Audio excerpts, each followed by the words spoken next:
Richard Thomas Dismute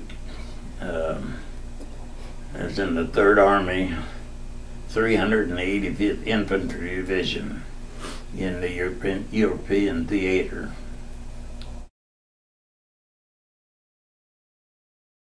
I don't have the Purple Heart here. I suppose I died a long time ago, and I still live in Monte to my son. It was over in, I was in Europe, and it was just the beginning days. My first experience of being shot at, I didn't get hit that time, but I was shot at for a long distance. I had to crawl on my stomach because I was on the side of the hill where I could be seen by the pillbox, but I couldn't respond because I couldn't hit anything because they were down inside the pillbox. And so I just crawled for that long distance, and I could see the bullets hitting the ground all around me as I crawled along, but they didn't hit me. But then when I got ready to make the other run into the woods, and that's when I got hit and put me out of commission, and hit my leg, and it didn't hit the bone. That's fortunate. It just went good.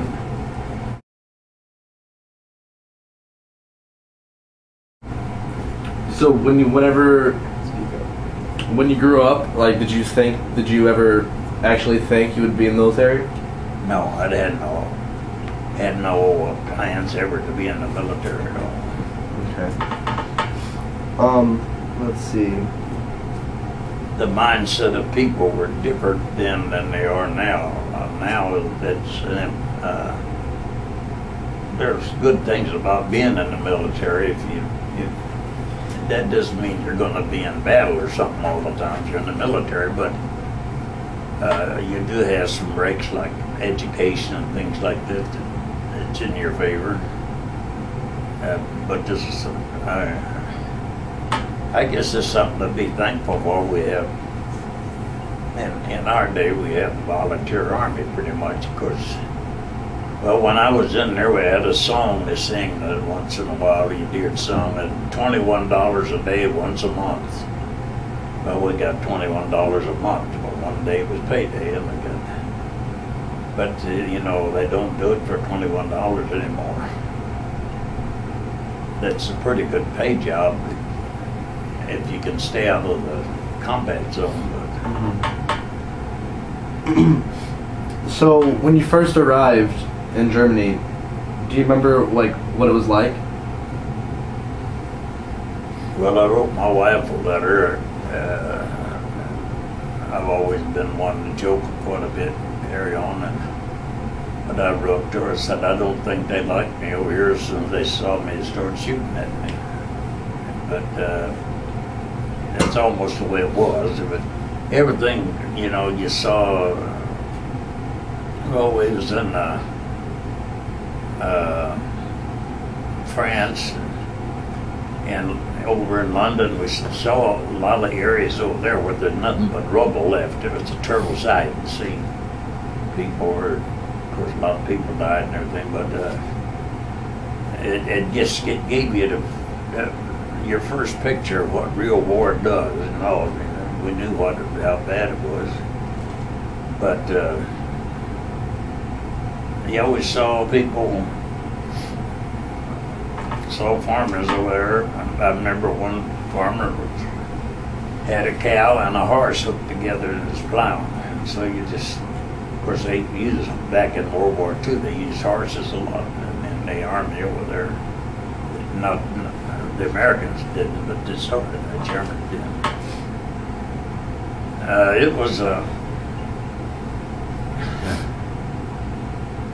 It was a scene that made you appreciate back home a lot better than what you did before. You might, you know, America's been a great country. America's in trouble today, but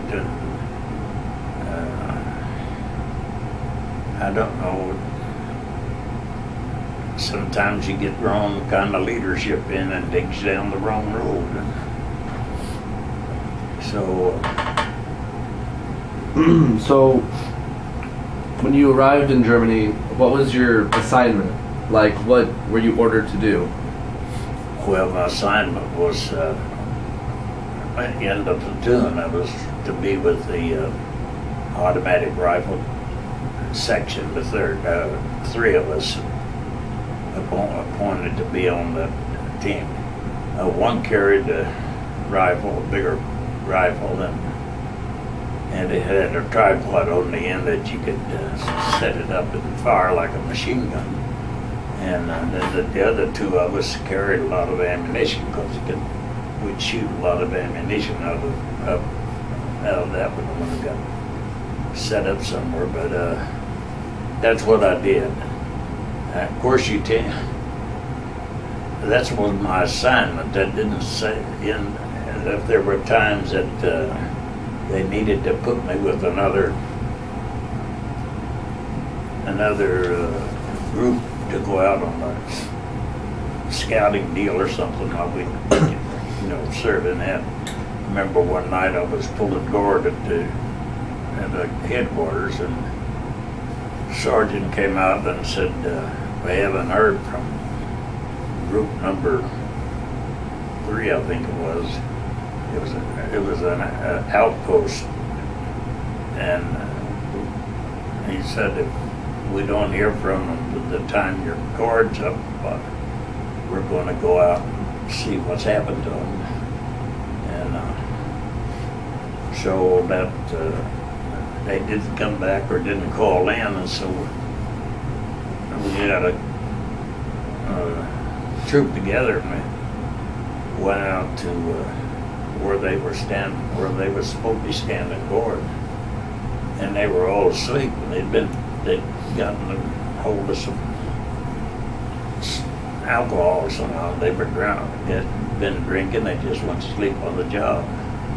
And didn't make you too happy to be out there wandering around in the darkness and all that, and not knowing where the enemy was, and your buddies were all asleep with alcohol.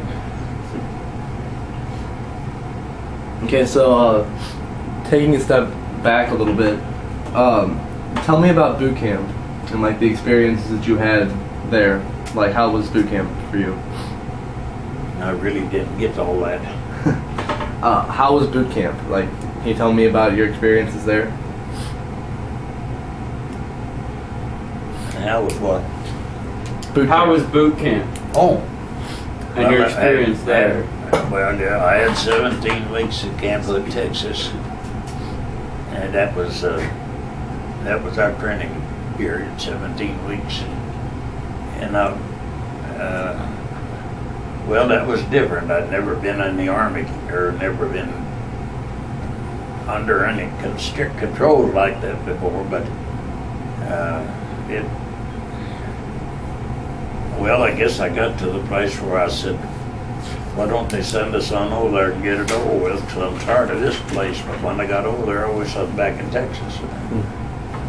So it was just something new and something different, and you're always under strict orders. And I wasn't used to saluting everybody I saw and all of that, but then that was part of it over there in the Army and the basic training.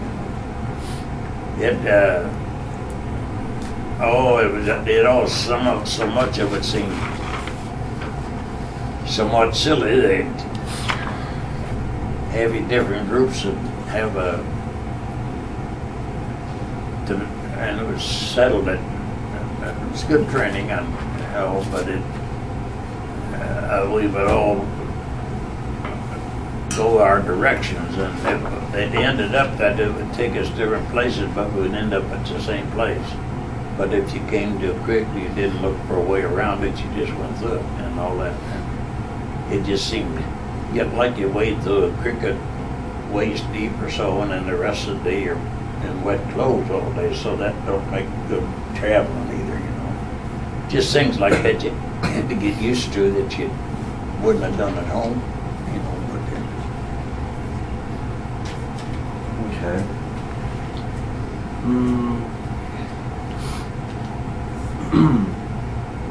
Let's see. So were there any casualties in your individual unit? Oh yeah, the night that they took me to the hospital, they took us back on the Jeep, and there's 4 of us carried back at that same time. Some of them pretty badly hurt in their shoulders, shot up bad. That was, you know, that's what the commanders told us when we got over there. Said it was griping because we couldn't get make rank, you know, get higher ranks and so on. He said, now we're over here where they'll call fast, but you may not have them on. And that's kind of, and they did. You could be a private out there one day and the next day be a sergeant. You run into a lot of shooting, killing, and you get promoted pretty fast.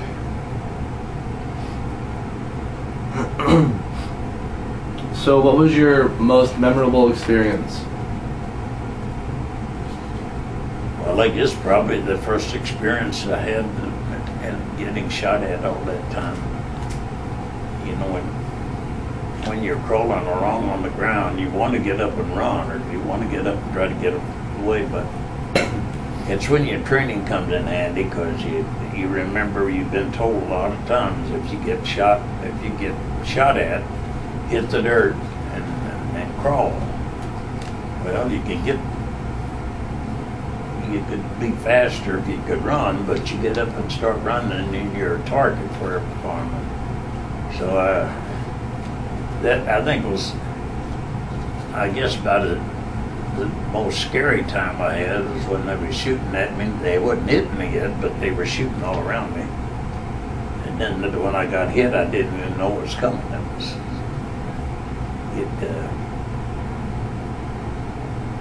The unexpected is always going to happen in a war. Like that.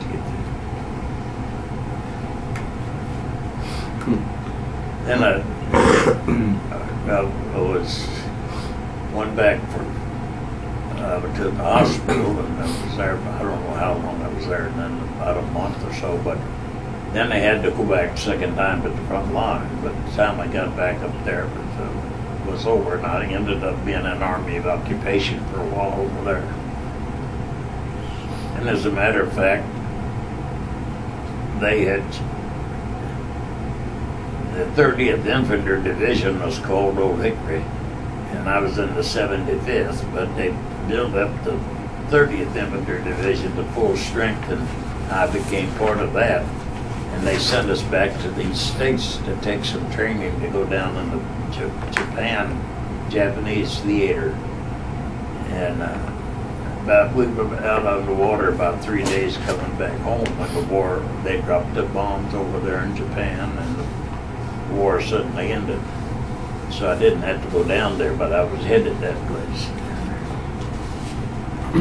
And I guess I always appreciated old Harry Truman. They did a bad thing, I guess, by sending off the bomb, but it saved a lot of lives, American lives. It took a lot of Japanese lives. Yeah.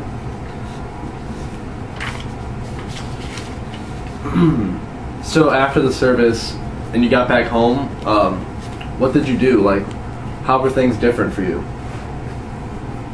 Well, I had a 15-day furlough when I got back home, and then the war was over, and they started dismissing a lot of them out. They gave me 40 days at home, because they was taking so many men out of service, and so they sent me. They sent me to Long Island, New York, at a veterans home out there to work in caring for sick people and wounded people, and that's where I spent my time till I was till they took me out of the service and got my discharge papers. I know